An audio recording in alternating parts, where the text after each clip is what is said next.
Cumprimentamos a todos os irmãos encarnados e desencarnados e aqueles que nos assistem em seus lares.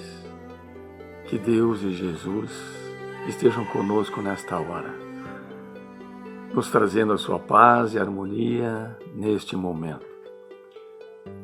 Vamos elevar o nosso pensamento a Deus para iniciarmos os nossos trabalhos. Pai nosso que estás no céu em toda parte, santificado seja o vosso sagrado nome. Venha a nós o vosso reino e seja feita, Pai, a vossa divina vontade, assim na terra como no céu, em todos os mundos habitados. O pão nosso, do corpo e da alma, dai-nos hoje e sempre. Perdoa, Pai, as nossas dívidas e dai-nos o sublime sentimento do perdão, para que também possamos perdoar a todo aquele que tenha nos ofendido. Não nos deixeis cair em tentações da matéria e nem na influência dos irmãos menos esclarecidos. Envia-nos, Pai, seus divinos mensageiros, para nos proteger, amparar e guiar hoje e sempre. Que assim seja. Em nome de Deus, de Jesus e dos nossos guias espirituais, especialmente de Oswaldo Melo Bezerra de Menezes, pedindo seu amparo e proteção, damos como abertos os trabalhos de exposição doutrinária, passes e irradiações do dia de hoje. Sejam bem-vindos, queridos irmãos. Iniciaremos neste momento a exposição doutrinária. Nós estamos a caminho da bondade, o segredo da reforma íntima. O nosso tema de hoje é baseado em uma palestra realizada no mês de abril de 2018, na União das Sociedades Espíritas de São Paulo, pelo irmão Haroldo Dutra Dias. Podemos dizer que, sem o conhecimento de nós mesmos, não há reforma íntima. Quando Sócrates, um dos precursores da mensagem de Jesus, nos recomendou o conhecimento de nós mesmos, talvez não imaginasse o alcance atual da proposta. Jesus deixou claro quem somos nós e a que viemos, bem como o caminho mais fácil para atingir o nosso objetivo maior: a plenitude do amor, após cumprirmos todas as etapas evolutivas, passo a passo. A evolução espiritual é aproveitar a jornada. Aproveitar a jornada porque você sempre estará se aperfeiçoando. O único que não melhora é Deus. É o único. Deus é imutável. Então Deus está fora da reforma íntima. Ele já é perfeito para sempre e constante. E nenhuma criatura o é. É por isso que quando o doutor da lei indaga Jesus com um elogio assim: bom mestre, e Jesus pergunta para ele assim: por que você está me chamando de bom? Bom, só o Pai. Nós estamos no caminho da bondade. E aí, então, surge a mensagem do Dr. Bezerra de Menezes, chamada A Diferença, pelo Espírito Irmão X, psicografia de Chico Xavier, no livro Momentos de Ouro, capítulo 12. Dr. Bezerra de Menezes estava falando para um público no mundo espiritual. E alguém espírita fez uma pergunta ao Dr. Bezerra de Menezes e disse: Dr. Bezerra de Menezes, eu não aguento mais esse movimento espírita. Eu não aguento mais os espíritas. Mas para falar a verdade para o senhor, eu não aguento mais a mim mesmo. Já não me aguento mais. Deixe eu explicar para o senhor o porquê. Porque eu ainda sou invejoso. Pelo menos ele era sincero. Eu ainda tenho maldade dentro de mim. Eu sou ciumento. Sou às vezes nervoso e irritado. Às vezes eu falo mal das pessoas. Às vezes eu prejudico. Portanto, eu não estou preparado para esse trabalho que o Senhor está nos convidando a fazer. E Dr. Bezerra de Menezes ouviu com toda a atenção e disse para ele assim: meu filho, eu também. Todas essas imperfeições que você está dizendo, essas imperfeições que o movimento espírita tem, que você tem, eu também tenho. E aí, o encarnado que estava desdobrado durante o sono, sim, desdobrado, porque durante o sono, enquanto nós dormimos encarnados, o nosso espírito alça voos para a erraticidade.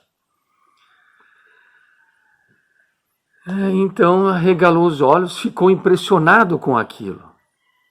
Mas aí o Dr. Bezerra de Menezes disse: mas há uma diferença. Uma diferença. Qual a diferença, Dr. Bezerra de Menezes? A diferença, meu filho, é que antes eu corria na direção de tudo isso. Eu achava bom ser invejoso. Achava bom fazer mal para as pessoas. Achava bom ser grosseiro, orgulhoso. Eu corria na direção dessas imperfeições. E hoje a diferença é que eu corro dessas imperfeições. Essa é a diferença. Hoje nós já compreendendo que cada imperfeição do espírito lhe traz um tipo de sofrimento, portanto, pelo número das imperfeições, né? E Kardec chega inclusive a dar esse exemplo. Pelo número de imperfeições que você tem, é o número de sofrimentos que você tem na sua vida. É só fazer conta. Todas as imperfeições trazem um tipo de sofrimento. É que às vezes nós não temos olhar para identificar o sofrimento que a imperfeição traz. Por exemplo, é muito difícil ser nervoso. É difícil. Não é fácil. Outro dia meu filho fez algumas coisas erradas. Estava meio teimosinho, sabe? E quando eu menos percebi, veio à tona o meu passado. Meu passado espiritual. Eu esqueci da atual vida. E aquela multidão que vive em mim tomou conta e eu levantei a voz. Levantei a voz me preparando para aquele espetáculo de queda espiritual. E quando eu olhei para ele assustado, e ele me perguntou: pai, é assim que o senhor quer servir de exemplo? E o que nós estudamos no Evangelho? Todos os domingos à noite, aqui em nossa casa. E o perdão? E a mansidão? Tá nervoso, pai? E aí eu olhei para ele, pensei no que eu ia dizer e só balancei a cabeça. E sabe o que ele disse? Pai, nós temos que seguir o que nós estudamos em casa. Aí eu me acalmei e tive uma conversa amigável com ele. E aí nós vemos a importância e a bênção do trabalho e do estudo, porque nós estamos sob vigilância. Porque se nós não temos ainda a bênção da espontaneidade, que é característica dos espíritos superiores, porque os espíritos superiores são bons espontaneamente. Nós, pelo menos, temos a bênção da disciplina, podemos ter a bênção da disciplina. Somos como um jumentinho com a carroça. Você tem vontade de se comportar como um jumento, mas a carroça não deixa. E através desse clima de disciplina e de esforço espiritual, com serenidade e paz, nós vamos reformando o avião enquanto o avião voa. Então esse é o primeiro segredo da reforma íntima. É como você reformar a sua casa. Porém, reformar a sua casa com todo mundo morando nela, sem poder sair. Essa é a reforma íntima. Então, se você não conduzir com muita calma, você vai se desesperar. Desesperar. É assim. E por essa razão que os Espíritos nos esclarecem que um dos elementos da caridade é a indulgência. Indulgência é assim. Você faz uma coisa e aí quem te ama fala assim: calma, ele está nervoso. Ele não dormiu bem. Tá com algum probleminha. Deixa para lá. Então as pessoas que nos amam, elas têm uma cota maior de tolerância, de indulgência, para com aquelas partes de nós que ainda não foram iluminadas. E quem é capaz de viver sem indulgência? Qual o relacionamento humano sobreviveria sem indulgência? Nós não pensamos nisso. E a indulgência que nós recebemos é também aquela que nós damos. É a que nós damos. Quem é mãe, quem é pai, sabe disso. Com o filho você tem que ter altas doses de indulgência. Porque se você quiser corrigir todas as imperfeições ao mesmo tempo, você vai enlouquecer seu filho. Ou você vai ficar louco. E a vida vai perder o sabor, vai perder o sentido. Há de ter felicidade também na jornada. Na jornada. E é por isso que o Chico dizia com toda simplicidade, com seu jeitinho de interior. Ele falava assim: eu me sinto como um verme, como uma lesma que rasteja. Aí a gente fala: nossa, olha só, coitadinho, né? Mas olha só como ele completa essa frase: uma lesma que rasteja sempre para frente. Sempre para frente. Porque quantos de nós está rastejando em círculos? Então, o importante é que o progresso, ainda que devagar, ainda que pequeno, seja constante e para melhor. Para melhor.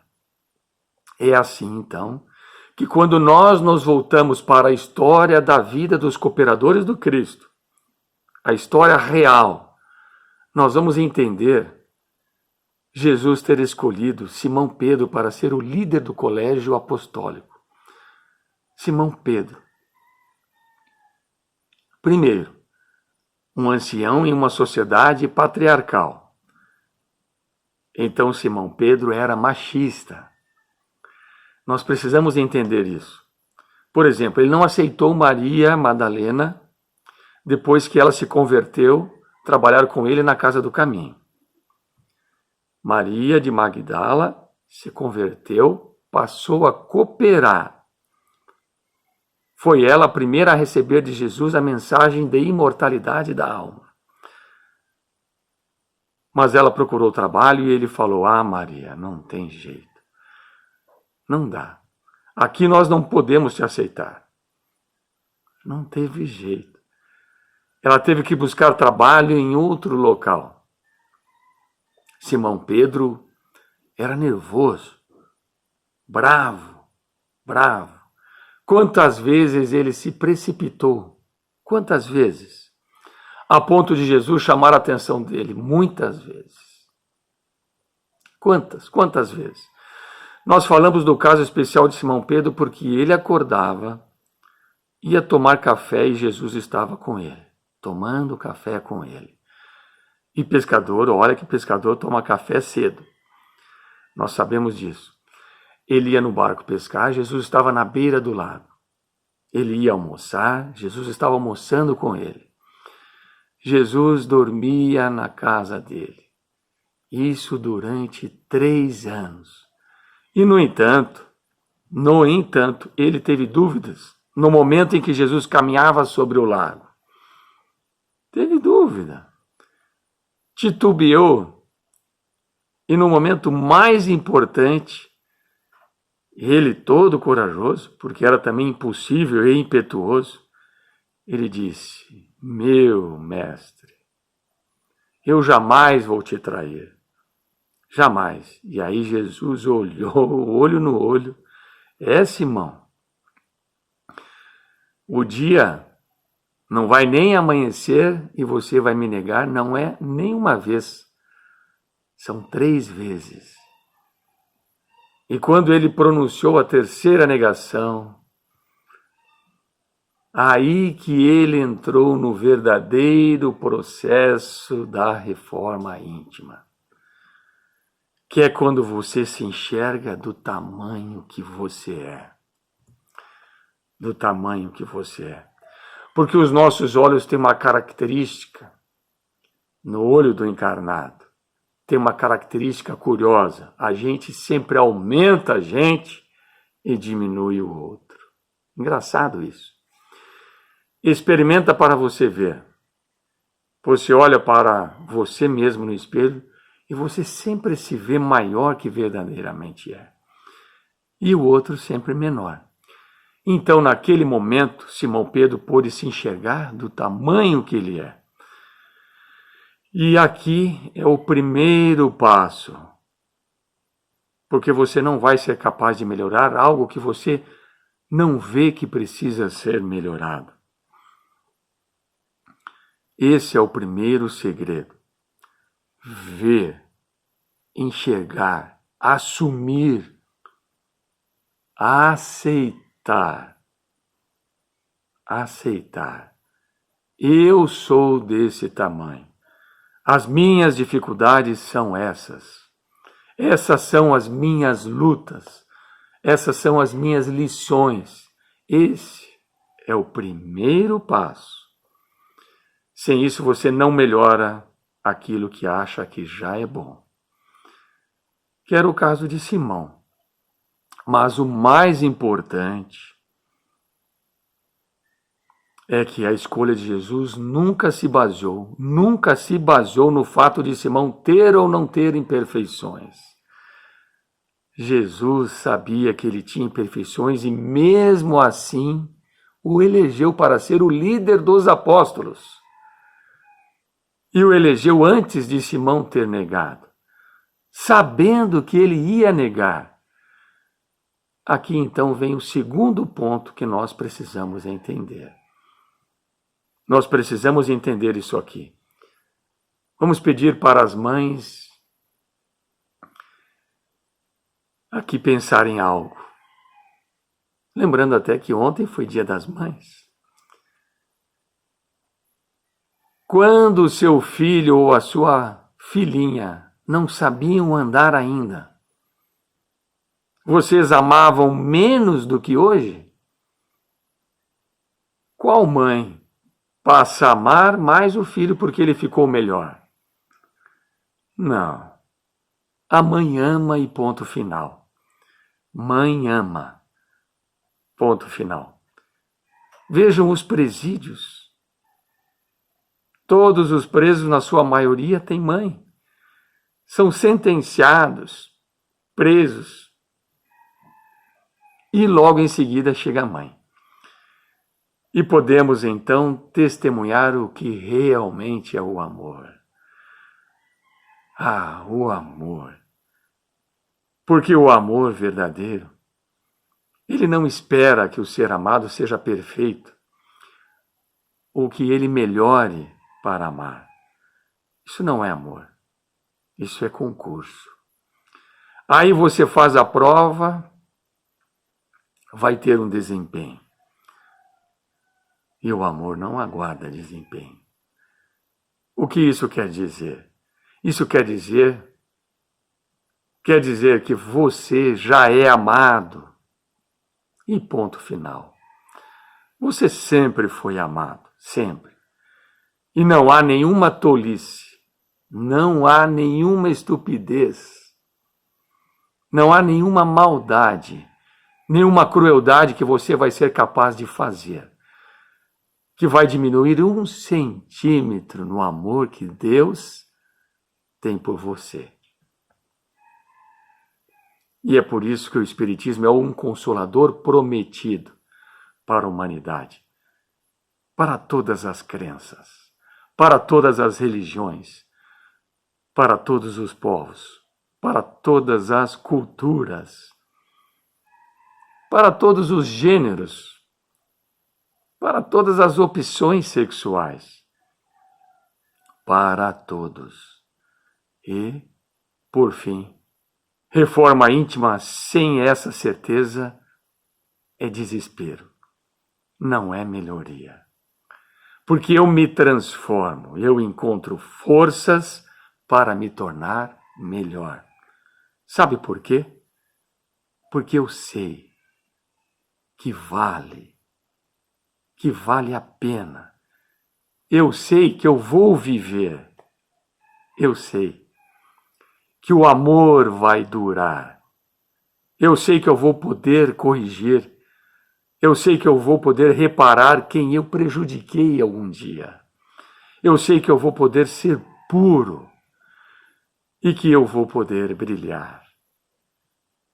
Brilhar a minha própria luz. E um dia todos nós tomaremos posse da nossa herança de felicidade, sem altos e baixos. Felicidade sem nenhuma variação, que é a felicidade dos espíritos puros. Meus irmãos do coração, até lá. Até lá. Nos vemos nos mundos perfeitos. Muito obrigado a todos. Muita paz. Que assim seja.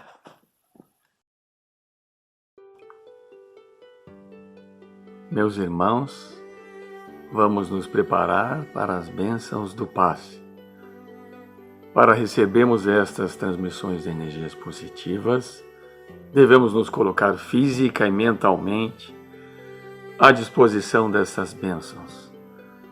Vamos nos sentar corretamente nas cadeiras, descruzar braços e pernas, fechar os olhos e elevar nossos pensamentos a Deus e a Jesus em uma prece sentida, pedindo força e coragem para podermos lutarmos e vencermos as nossas dificuldades.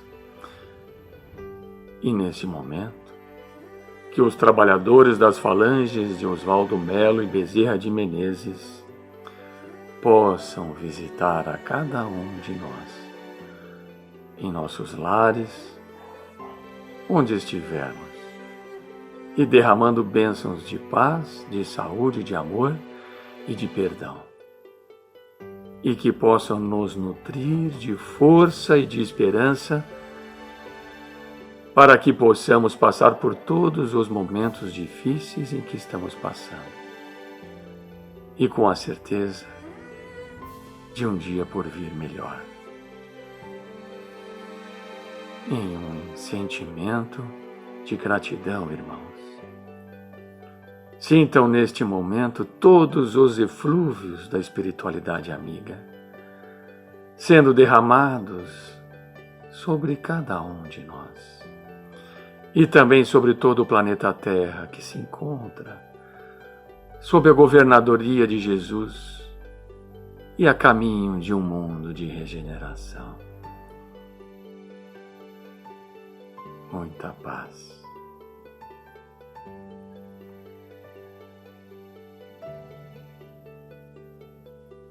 Vamos, neste momento,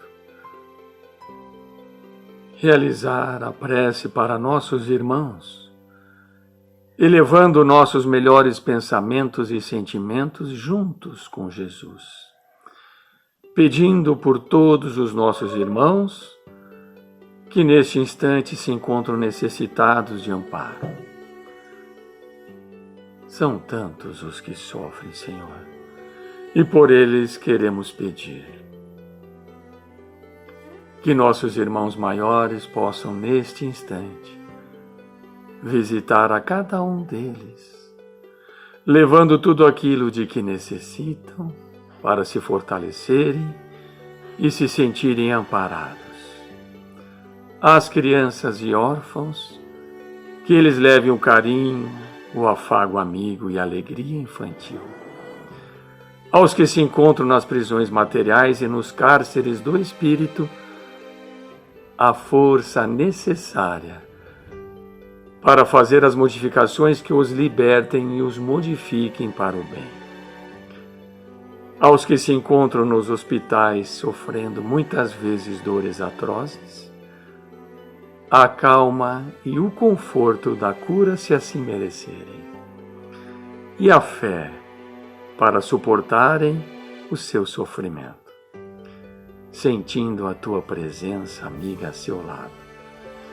Aos irmãos que se encontram nas drogas, a lucidez e força para vencerem os seus vícios. Aos que se perderam no sentido da vida e abreviaram a sua caminhada pelo suicídio, o perdão incondicional, para que suportem com coragem o resultado do seu ato impensado. E a todos, Senhor, que de uma maneira ou de outra trabalham junto aos irmãos necessitados, o entendimento da vida e do amor ao próximo, para que saibam amar e tratar com carinho esses irmãos.